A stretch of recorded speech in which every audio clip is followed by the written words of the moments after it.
Okay, all right. So YouTube didn't like my first video. Apparently, anytime I try to go upload it, it'd get right about there, and then through the processing, and then just drop. After 3 times, I decided I was just going to restart. Anyways, I digress. Real quick, this was the battlefield. I forget the actual name of it. But I'll do my best to explain the mission type. It was the one where you have the mission secondary is minimize losses.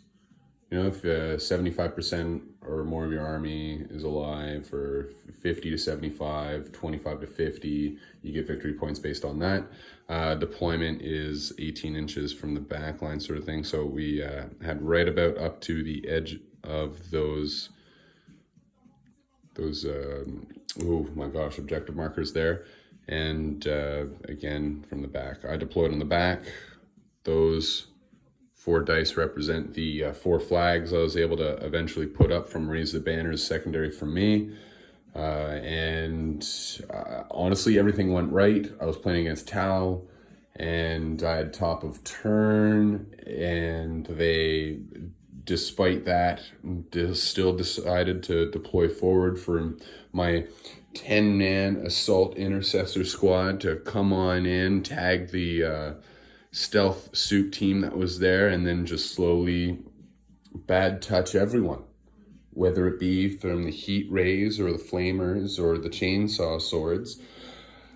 You know, bad touch goes around like wildfire, as I intended it to do with the Salamanders successors here, my Iron Sparks. I've got, as always, yours truly.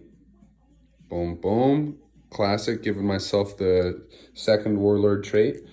The free relic was to make the Boltstorm Gauntlet Master crafted.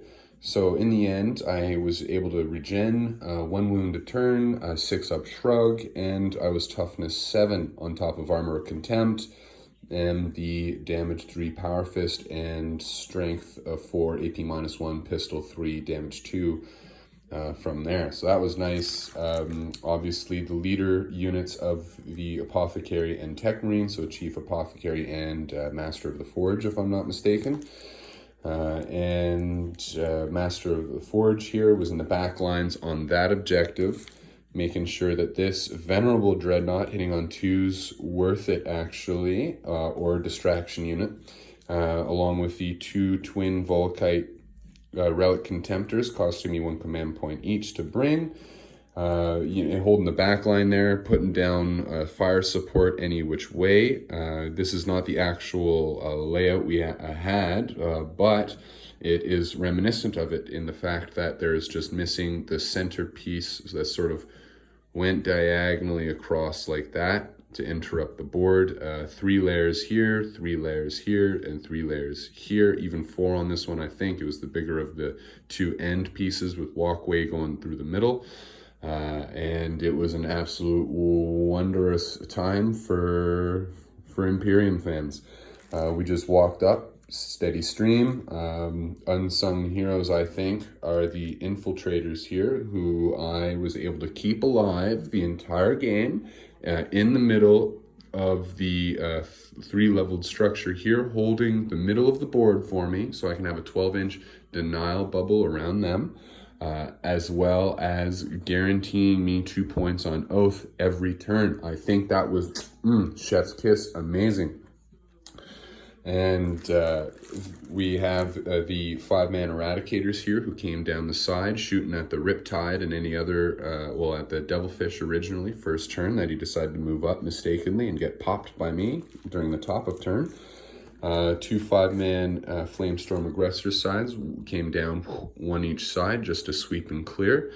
Close to the middle, hug it, and then 5 intercessors here. The 1 unit started in that ruin there and moved forward to put the flag here, and then eventually just hold this down to pop shots and provide support fire with their 30-inch bolt guns.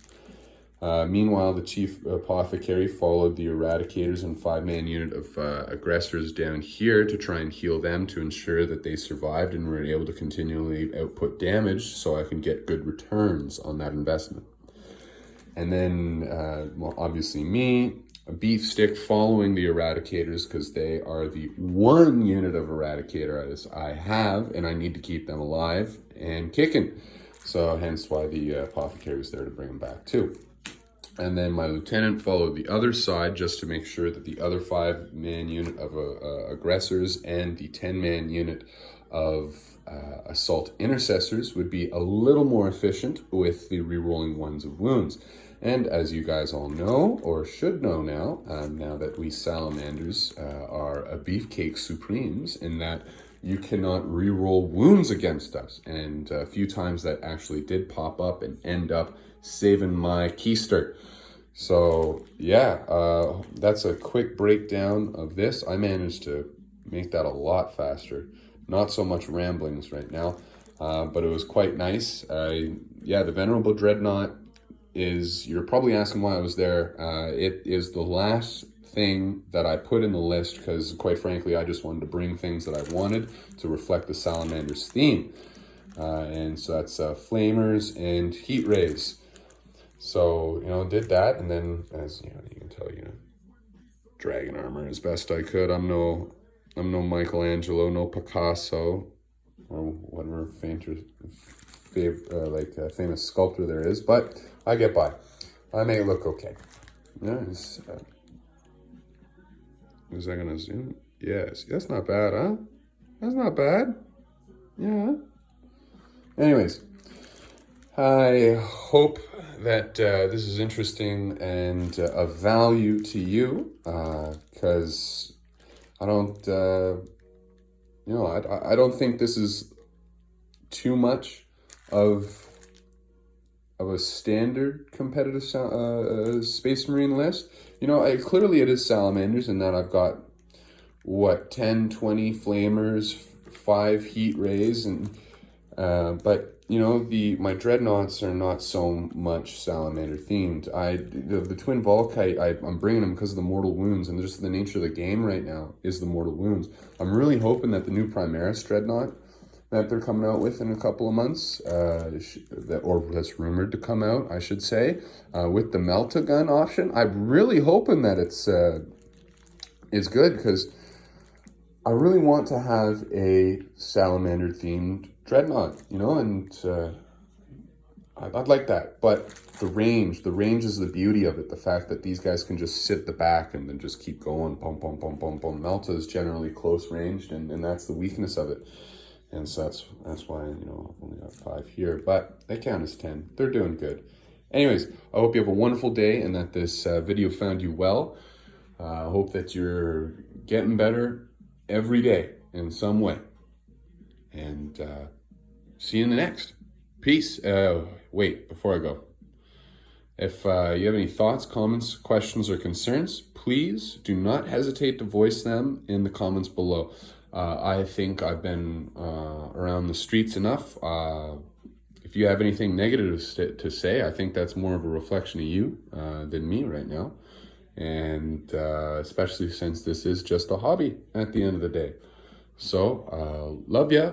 Love y'all. Peace out. Take it easy.